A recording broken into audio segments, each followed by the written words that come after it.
the Duke and Duchess of Kent, live at Kensington Palace, which is home to the Royal Alpha Masonic Lodge.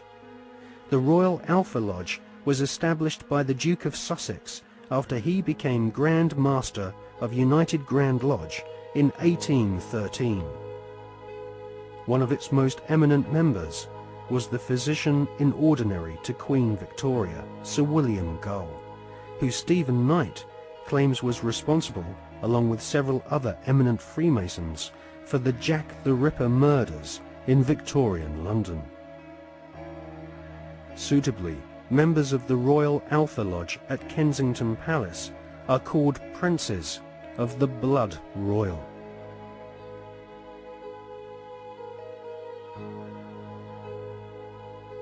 Secret societies across the planet proudly claim to have geniuses such as Mozart and kings amongst their membership. But none of these secret societies allow their members to speak of the rituals which go on behind closed doors in palaces and government buildings around the world.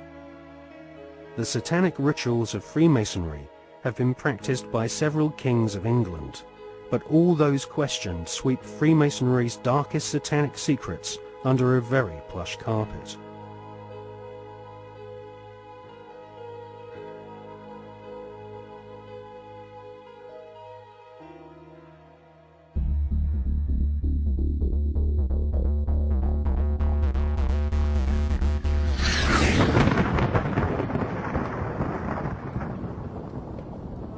Hawati en tawi, tem jefa kau, ta pen em awef, mu ef, ta ef, sem ef, menemenet ef nebet, hayet nebet, henenet nebet, jedefuet ef, awet ef, haset, semawu em sanut.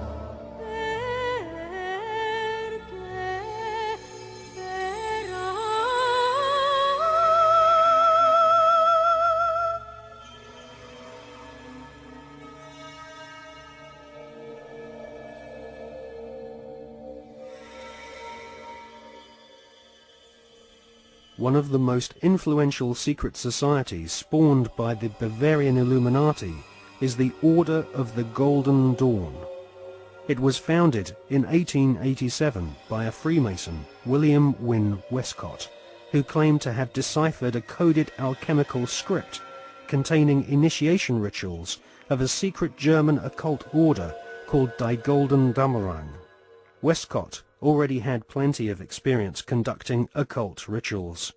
In 1865, he had helped establish a Masonic order called the Societas Rosicruciana, inspired by the Jewish magic of the Hebrew Kabbalah. These rituals are still enacted at study group meetings at the United Grand Lodge in London. For many years, the Golden Dawn held its meetings at the London headquarters of the Mark Masons. The Golden Dawn was plagued with scandal as rival high-ranking Masons wrestled for control of this influential Victorian secret society.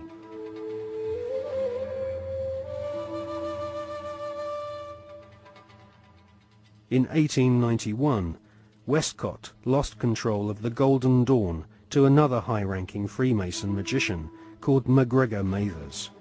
Together with the poet W.B. Yeats, they devised new magical rituals and initiated the senior members of Britain's aristocracy. In 1903, control of the Golden Dawn was yet again seized by another Freemason called A.E. Waite.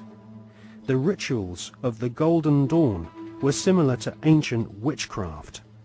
At the Old Bailey in 1901, two Golden Dawn associates, Mr. and Mrs. Horos, were tried for rape. They had used the Golden Dawn initiation ceremony to beguile their teenage victims. The Golden Dawn was nothing more than Freemasonry with added semi-satanic and sexual mysteries. The Golden Dawn still survives to this day. In 1987, a conference was held in London to commemorate the centenary of the Golden Dawn's conception. The conference was organized by the Hermetic Research Trust, whose trustees include the Marquis of Northampton, who is a prominent Royal Arch Freemason. Satanists do not take part in certain rituals with certain sounds in certain places and certain colors and certain,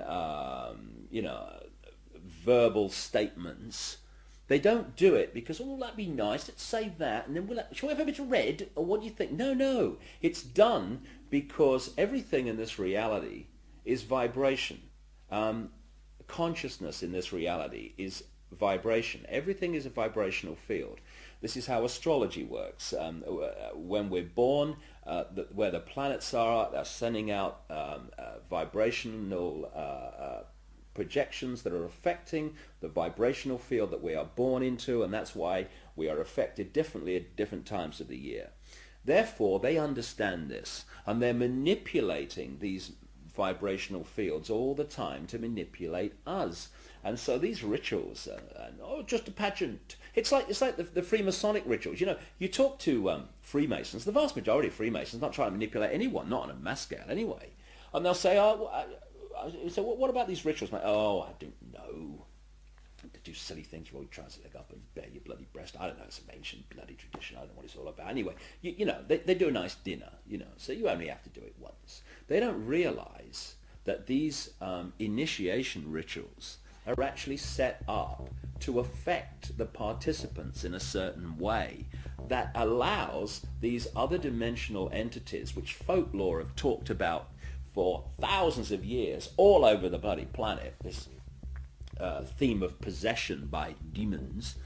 These are entities that exist just outside the frequency range of the five senses. Because, again, because of the suppression of basic knowledge of who we are and the nature of life, we become child's play to manipulate. For instance, people look through their eyes and they think they're seeing everything in the space they're looking at. No, they're seeing a fraction of it. They're seeing a tiny frequency range that the five senses can access. Just like if you tune to radio 1, you get radio 1. You don't get radio 2, you get radio 1. And this is why, if there was a cat in this room now, it might be reacting to what is to us here empty space. But it's not empty space to the cat because it has a greater visual frequency range. Now, just outside the frequency range of the five senses are entities that are manipulating this five sense reality through these particular bloodlines. And one of the key places where this possession takes place is during these satanic rituals and gatherings, when the vibrational environment is created by the ritual that allows this takeover of the mental and emotional processes of these people to take place.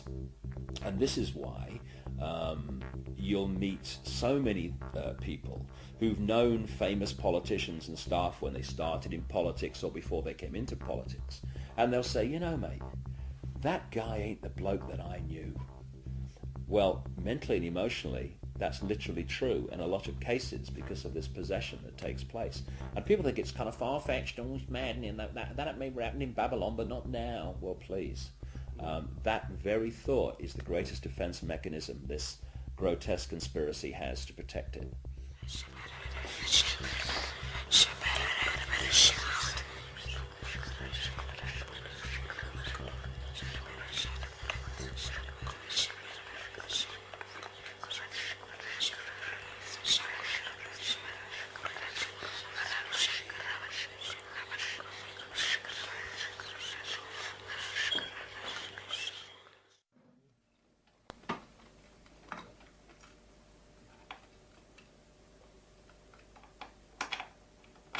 Ecco, vedete?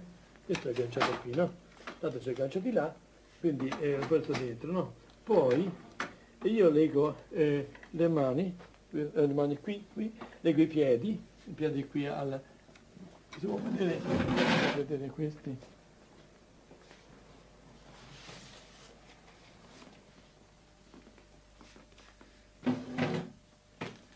E questo diciamo se ecco, può legare il braccio, vedete?